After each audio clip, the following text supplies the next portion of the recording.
Hey guys, in this video I will show you how to fix green screen on iPhone. Alright, let's begin. First, open any web browser on your computer and search for iTunes.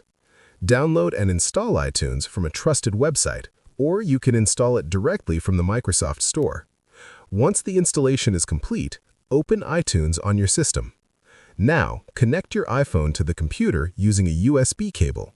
Wait for iTunes to detect your device. At the top left corner of the iTunes window, you will see a small phone icon. Click on that icon to open your iPhone settings.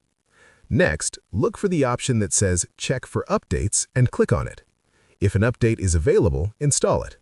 This update usually fixes the green screen issue. If the problem still exists, select the Restore option to reset the device. So, that's basically how you can fix green screen on iPhone. And that's it for this video. If you find this helpful, consider subscribing and giving this a big thumbs up. Thanks.